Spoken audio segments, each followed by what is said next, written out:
Buenos días a cada uno de ustedes, mi nombre es Eric y en esta oportunidad les hablaré sobre la palabra de Dios que está en Esdras del capítulo 7 al 8 y esto hablará sobre Esdras y sus compañeros llegan a Jerusalén. Bueno, aquí empezamos viendo después de todas las cosas del rey persa, el rey Artajerjes, que hizo todo esto que ayudó a Jerusalén a poder reconstruir a su Jerusalén. Bueno, pues aquí vemos que había estado un hombre que se llamaba Esdras, y de que él era un sacerdote de Jerusalén. Pero a él, al llevarlo a cautiverio, él había suplicado al rey para que él pueda salir de ahí y pueda ayudar. Y como él era sacerdote, él tenía pergamino de la Torá, él sabía acerca de la Biblia. Y él cuando estaba con todos sus discípulos, cuando llegó a Jerusalén para ciertamente seguir guiando, él había visto que el templo estaba, el templo estaba vacío, no había oro. Y entonces él mandó a que lleven todo el oro que había de Babilonia, de lo que le pertenecía a ellos, y de que todos los becerros que ellos habían hecho, y que ellos lo vendan, y de que eso puedan comprar ovejas para hacer sacrificios al Señor, que puedan comprar diligentemente con el dinero, que puedan comprar sabiendo utilizar ese dinero. Y todo eso es lo que requiere para que ofrecerle al Señor por todo eso. Y el rey Atarjerjes le dio también dinero, le dio tesoros, le dio sus utensilios, todo. Le dio bastante para que ellos puedan seguir construyendo. Y le dio también 100 talentos de plata, de oro. Le dio varios minerales, porque ciertamente el rey Artajerjes era el que le ayudaba a Jerusalén para que puedan seguir haciendo sus construcciones. Y luego, después de todo eso, después de todos los ministros que le había dado, pues dice de que todo eso, Esdras, que había hecho todo conforme a lo que había pedido el Señor, había puesto también a los sacerdotes, a los levitas, que también estaban en el templo, que pudieran hacer sacrificios, que pudieran hacer todo lo que se les demandaba en el templo. Y él termina este capítulo bendiciendo al Señor, bendiciendo por todo lo que él ha hecho y por librarlo a él y por honrar todo a su familia y a Jerusalén. Y él se inclinó y él había orado y se había arrepentido también de sus pecados. Y el Señor dice que se inclinó su mirada hacia él y le agradó y tuvo misericordia con él y con todo Jerusalén. Y ahora, ¿qué es lo que nos quiere decir este pasaje? ¿Qué es lo que nos quiere decir esta palabra? Miren, acá hay varias piezas clave. Que en un principio esto se habla, como sabemos, todo esto habla de Esdras, pero acá es la primera aparición de él. Y Esdras, como hemos visto, es un escriba y sacerdote. O sea que él sabía de la Torá. La Torá era la Biblia, es la Biblia. Pero ahí antes habían en pergaminos, poco a poco. Por ejemplo, un dato curioso era que Esdras y Nehemías antes eran juntos, pero lo han separado para distinguir mejor. Y Esdras, como hemos visto, Esdras tuvo un corazón humillado. Él hizo todo lo que el Señor le había pedido, que es también lo que nos demanda a nosotros como cristianos, como personas, a cumplir lo que el Señor nos manda, ya que nosotros es prácticamente nuestra misión es servirle al Señor, no es hacer otra cosa, no es llegar a ser una persona de éxito o llegar a hacer algo acá en la humanidad o liberar de una guerra, no. Es prácticamente hacer lo que el Señor nos pide. ¿Y qué es lo que nos pide el Señor? Nos pide predicar su palabra, extender a toda criatura para que pueda saber acerca de la palabra y no sea ignorante, sino que tenga conocimiento y que tenga sabiduría, porque toda sabiduría viene del Señor y viene de la palabra del Señor. Así que prácticamente al nosotros leer la palabra, estamos adquiriendo sabiduría de lo divino.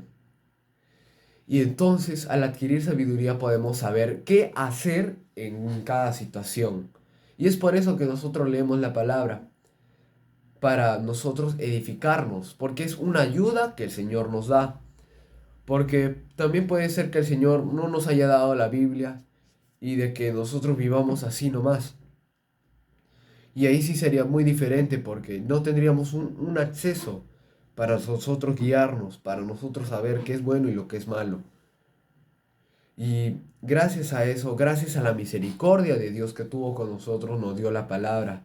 Y como a Jerusalén le dio a Esdras, pues también el Señor ahora te da el Espíritu Santo a tu vida. Si tú lo aceptas, si tú lo recibes. El pueblo de Israel se dejó guiar por Esdras, pero es cuestión tuya si tú te dejas guiar por el Espíritu Santo para que Él pueda edificar, para que Él pueda reconstruir lo que el enemigo una vez derrumbó, que se multiplique 1000 veces y se vuelva a reconstruir por gracia del Señor.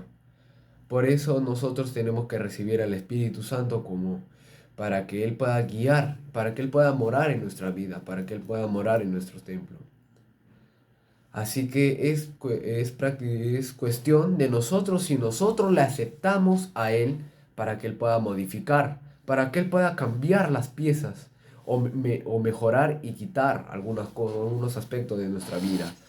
También vemos cómo Esdras había, había hecho una modificación a Israel, porque el templo que hemos visto estaba vacío. No había muchas cosas en el templo, los levitas no estaban funcionando todavía ahí. Y Esdras al venir, él había visto todo eso y lo modificó. Y él agregó, como también quitó algunas cosas. Y eso es lo que hace el Espíritu Santo en nuestra vida. Él quita y te agrega cosas a nosotros para que nos pueda guiar a un camino mejor, a una vida nueva, una vida plena de bendición, de gozo y sobre todo una vida plena del Señor, de su amor. Porque hay veces que nosotros pensamos de que las cosas que nos manda el Señor son injustas, porque pensamos que no tiene nada, no es de algún momento repentino lo que nos viene. Pero no es así. Toda cosa que el Señor es por algo, porque Él es el que sabe todo. Nosotros con nuestra mente humana no podemos descifrar sus intenciones a veces. A veces lo podemos malinterpretar. Y eso es lo que el enemigo utiliza para a hacernos confundir, para confundirnos y para cambiar nuestro destino. Pero si nosotros nos acercamos al Señor y le pedimos que nos dé sabiduría y que adquiramos sabiduría, pues ahí es donde nosotros vamos a entender sus planes, vamos a poder entender lo que Él hace en nuestra vida, vamos a hallar un porqué para cada cosa. Y siempre tenemos que decirle al Señor que nosotros tengamos más sabiduría, que nos dé el discernimiento. Hay que pedirle al Señor, hay que decirle las dudas que tenemos para que Él nos pueda responder, para no caer en las tentaciones y en las cosas que el enemigo pone en nosotros, los obstáculos que pone.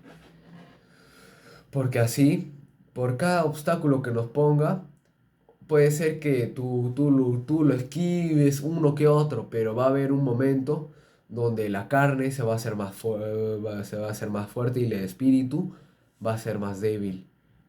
Y la carne como es voluble, se puede modificar con cualquier cosa. Y cuando viene una situación de prueba, va a agarrar la carne y vamos a hacer lo que la carne nos pide. Así que para no dejarnos llevar a la carne, nosotros tenemos que recibir al Espíritu Santo, arrepentirnos y crucificar todos nuestros pecados. Dejarlo que el Señor se los lleve, no que nosotros los sigamos cargando. Y así seremos nuevas criaturas por gracia del Señor y por medio del Espíritu Santo y de Jesús. Así que prácticamente acá nos quiere decir de que Esdras ha sido una persona humilde, ha sido una persona que se dejó guiar por el Señor, no se dejó guiar por el diablo, no se dejó dejar por la carne, se dejó guiar por el Señor y por el Espíritu Santo. Y por eso nosotros tenemos que seguir como Él, tenemos que tomar de ejemplo lo que Él hizo y lo que Él hará y lo que vamos a ver en los siguientes capítulos. Muchas gracias por escucharme, gracias por los mensajes que ustedes me ponen en Facebook, gracias por seguirme. Yo espero que de verdad este mensaje llegue a su corazón, que Dios prospere su alma, su vida, su espíritu y todo lo que ustedes tengan. Y ahora sí, nos vemos el próximo sábado. Gracias y bendiciones.